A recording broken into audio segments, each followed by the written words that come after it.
I'm Miriam Cutelis, and today we're going to be talking about behavior management in the art classroom. How you set up your classroom has an enormous impact on behavior management. Are tables too close together? Are students with high needs, or I call them high maintenance kids, sitting way too close to each other? Are students in general sitting close to each other? Are students sitting close to storage that you might have, where they might be distracted? Another aspect of behavior management is how you manage your materials. And by that I mean is how many you hand out, when you hand them out. With younger kids, I tend to give each of them their own material. And I have kids for 35 minutes, although I do believe sharing is very important to learn in kindergarten. My main interest is for them to be really focused on art making. So if you're able to give each child a scissor, definitely give each child a scissor. With older kids, definitely, let's say you're using fabric scissors, and a table of 4 kids can definitely share 2 scissors, or if you're tracing something for a sewing project, they can all pretty much, use one tracer for that table of 4 children, and it won't be chaos. So definitely consider your materials and how to manage it depending on your age group. For example, another example that I have is glue. I have they have to be able to have them close to their bodies. I have glue cups, by the way. I don't use glue bottles, but glue cups with brushes in them. And just to save, just to have some sanity, I will put 2 brushes in there for 2 kids. And there, boom, boom, you have sanity. You have the kids able to work and really focus on their work and be engaged without being arguing over that one brush, especially for younger kids, like I said. A third tip for behavior management in the art room is having the kids welcomed in a specific way, so that they come in with being mindful of their body, of their level of energy. And I think if you have them come in a specific way, you teach them from the very beginning, this is how we come in the art room. And it could be anything. It could be lined up. It could be, silent, come in. You could have the lights off. It doesn't matter really of what it is, but it needs to be the same each time. And the reason that is that they come in already sort of focused. It focuses them up, because sometimes they're coming from gym, sometimes they're coming sweaty from outside, or sometimes they're coming in from a test, and just setting that one standard of like, this is how we walk into the art room really helps to focus their energy into what they're about to be doing. The fourth aspect of behavior management is planning and being considerate of the time you have when you're planning your objective. Some people think that having like packed objectives, like having, we're going to do this and this and this during this one time, somehow that's really good. But that's not good. That's absolutely not helpful. What it does is it creates chaos. Your head is spinning. You are going to be exhausted by the time that class is over. You're going to be exhausted by the time the whole day is over. And no one benefits from it. So definitely narrow your objectives down, and the simpler your objectives, the better, because you will be able to have more time to engage with the students, be able to notice who's struggling, because your head won't be spinning, and overall your class will be less chaotic. The fifth tip I have for you for behavior management in the art room is really being focused on how we communicate with students. We all have our own lives outside of the classroom, and it's important to, once we get in the classroom, to leave those issues and problems and stresses behind, because what happens is if we bring them to the classroom, our time with these children would actually be much, much tougher. There are days that I started the day wrong, and then I'm wondering why the students are not behaving well, and a lot of times it's me. Like they're reflecting back to me my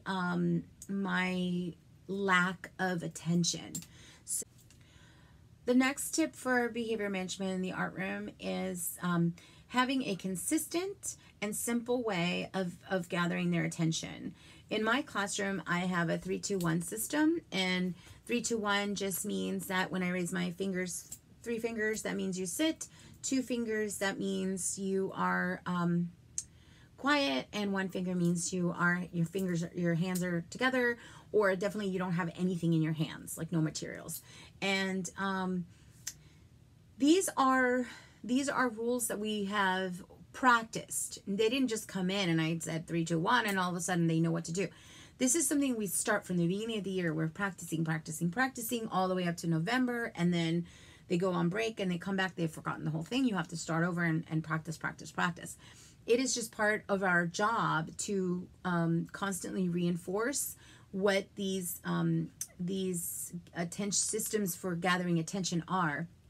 And I think it's also really important not to switch, not to be one day you're turning the lights on and off, the next day it's 3-2-1, the next day is clap your hands, what it does is it's so confusing, and then you wonder why these systems don't work. They don't work because you can't keep switching. It waters down the system.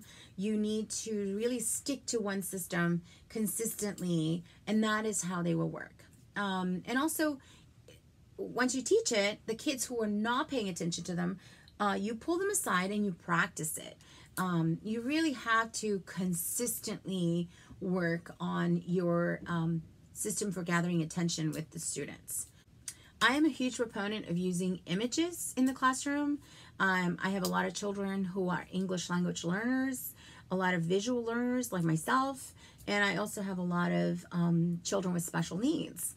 And all those kids benefit, not just those children, all children benefits from not only having the visual, but also having the verbal. Not vice versa, having the verbal, but also having the visual. My next tip for behavior management is allotting enough time for cleanup.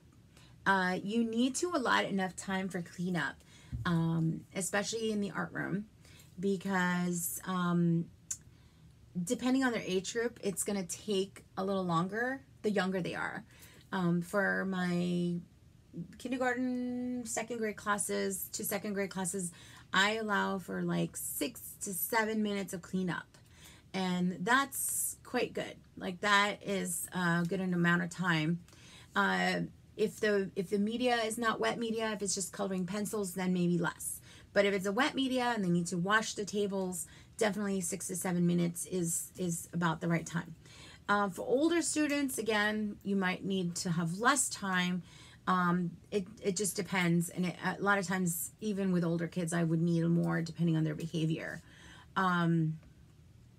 I am not a big proponent of helpers, like doling out, your job is going to be this. My thing is I have a market in the middle of the table where everything goes back into. So during the class, they go shopping in this market, and then at the end of the class, they just return the items to specific boxes that are labeled those items. And that really helps me because everyone's responsible for their space. And by space, I mean the top of their own table that they share with other kids and the floor that surrounds their space. And that makes it super simple. I don't have to keep track of who cleaned up last time. There's not going to be an emotional roller coaster with kids that get upset that they're not the cleaner this time. I have 400 students. I am not going to manage, helpers as well. I think I'm a big proponent of making things simple and easy, and this works for me, and I'm sharing it with you. Next, when do you distribute materials? You distribute materials when the kids need them. My big rule is my tables are completely empty when the kids come in, and the tables are completely empty when they leave. So when they come in, they get the introduction, then they sit at their tables. I have a couple of kids that I choose to pass materials out. But the materials that I pass out are the materials that they immediately need for that one part of the agenda. And then if they're going to need Sharpies in a little bit after sketching, then you pass the Sharpies later. You don't lay it all out. You don't open the store out for them to just go and grab whatever they want. Okay, we're coming to our last two items, which is my most important. So my next to last most important item is that they have time to explore materials. So you are shooting yourself in the foot if you think that you're going to introduce new materials and just go right into a lesson and have them make something. Students, if even crayons, some students don't have access to those at home. Even markers, you might think, oh, they already know this. No, if you're introducing one material for the first time and you're not sure if they even have these materials at home, they're going to want to play with them, at least the way that adults traditionally see play. But they're going to want to explore them the way kids see them. That's what they're doing. So I think it's really important to allow either one or two classes where they have very little guidance into how to use the materials. Just basic stuff like, you obviously don't write on your neighbor. You don't write on the table. Your basic rules of engagement for the materials, but that's it. No vocabulary, no teaching. You're just letting them explore the materials.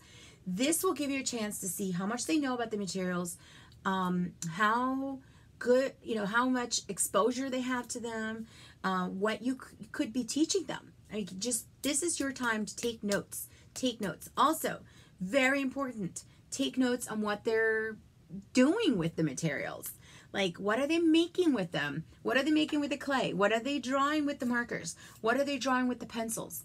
And take note, because that is another key. And that brings me to the most important tip of the day, and that is that students need to be personally engaged in the work. And the way that you do that is by having them come up with ideas.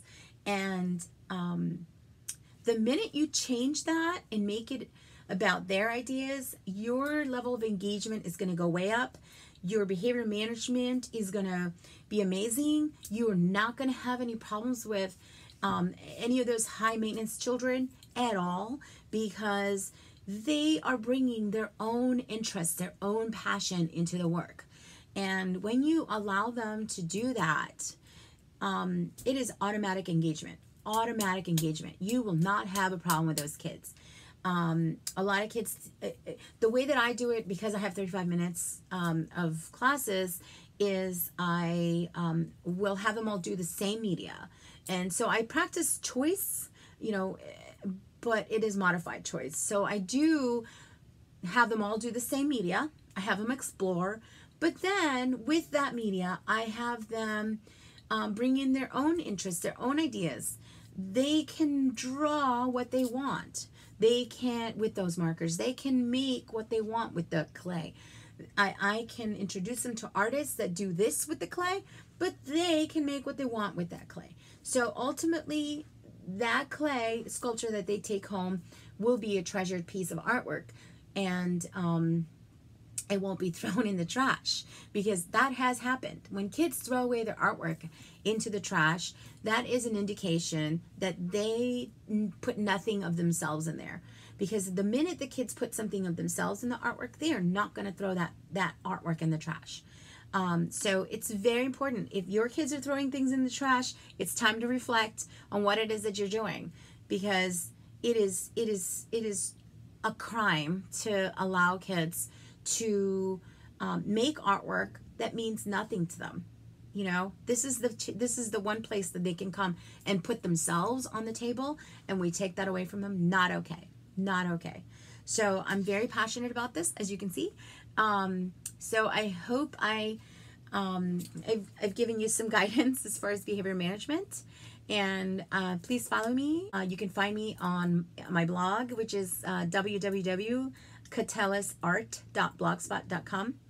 You can also follow me on Twitter at cutelisart and Instagram at I Get to Run.